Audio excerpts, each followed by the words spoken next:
बात है globular cluster की, जहां वैज्ञानिकों को ब्लैक होल्स का एक ग्रुप मिला है।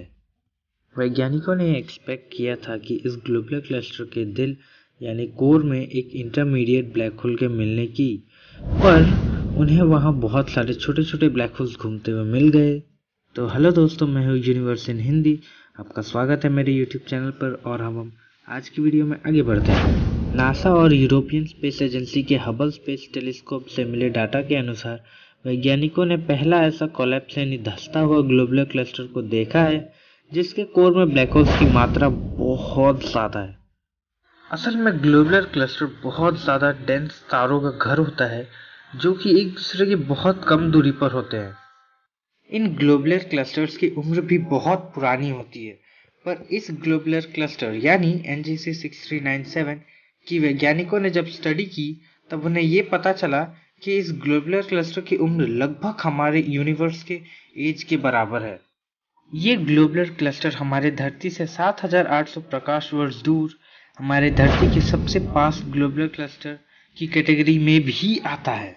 इनकी डेंस न्यूक्लियस की वजह से इन्हें कोर कोलैप्स क्लस्टर भी कहा जाता है। जब वैज्ञानिक एडुआर्डो वाइटल और गैरी ए मेनॉन पेरिस के इंस्टीट्यूशन डी एस्ट्रोफिजिक्स में NGC 639 के कोर को स्टडी कर रहे थे,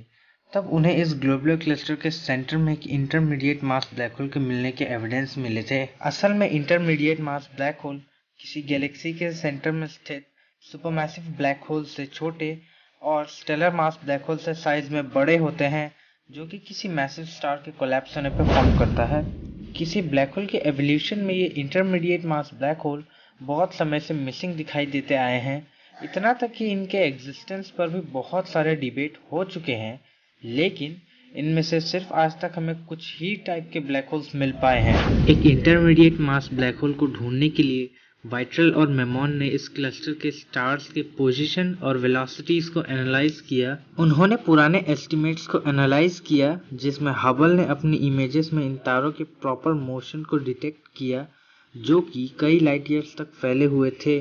इन स्टार्स के प्रॉपर मोशन को और डिटेल में जानने के लिए वैज्ञानिकों ने गाया स्पेस ऑब्जर्वेटरी को भी काम पे लगा दिया, जो कि इन तारों के मोशन, पोजीशन और दूरी को प्रिसाइजली मेजर कर रहा था, यानी नाप रहा था। इस क्लस्टर में इन तारों की दूरी को जान लेने के बाद वैज्ञानिकों ने इन तारों के मोशन को वेलोसिटी में बदल दिया।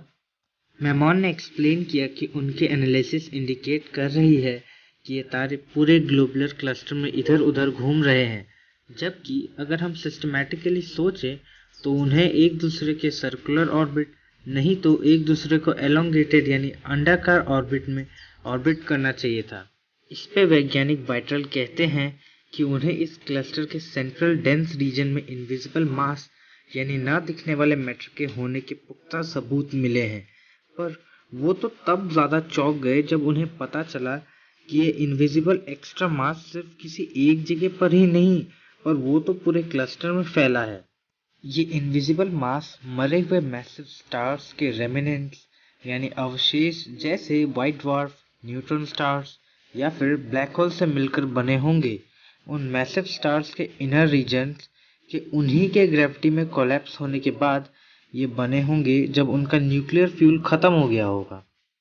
इस क्लस्टर के सारे सितारे ग्रेविटेशनल इंटरैक्शन के कारण क्लस्टर के सेंटर की ओर एकत्रित हो रहे हैं, जो कि इनविजिबल मास के कंसंट्रेशन में बढ़ोतरी की ओर दर्शा रहा है। वैज्ञानिकों ने स्टेलर एवोल्यूशन थ्योरी को ध्यान में रखते हुए वो इस नतीजे पे पहुंचे कि इनविजिबल मास का जो इतना बड़ा झुंड है वो और कुछ नहीं बल्कि वो स्टेलर मास ब्लैक होल थे, ना कि कोई वाइट ड्वार्फ या न्यूट्रॉन स्टार, जो कि बहुत धुंधले होते हैं ऑब्जर्व करने के लिए। दो रिसेंट स्टडीज के अनुसार स्टेलर रेमिनेंट्स यानी मरे हुए तारों के अवशेष के बने स्टेलर मास ब्लैक होल्स की पॉपुलेशन इसके सेंटर में बहुत ज़्यादा है।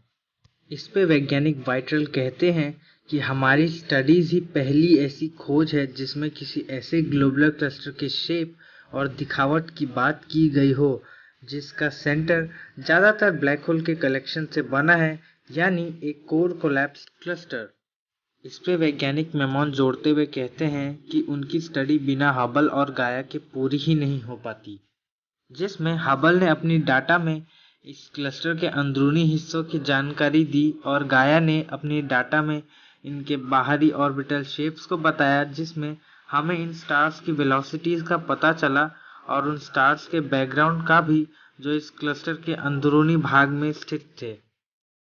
दोनों एस्ट्रोनॉमर्स ने ये नोट किया कि इस डिस्कवरी के बाद एक सवाल का जन्म होता है, जिसमें इन ब्लैक होल्स के इतने टाइटली पैक्ड रीजन्स में जब दो ब्लैक होल्स कोलाइड करते होंगे तब बहुत ज़्यादा मात्रा में ग्रेविटेशनल वेव्स का उत्सर्जन होता होगा, जो कि recently laser interferometer gravitational waves observatory यानी लाइगो के एक एक्सपेरिमेंट में ऑब्जर्व किया गया है।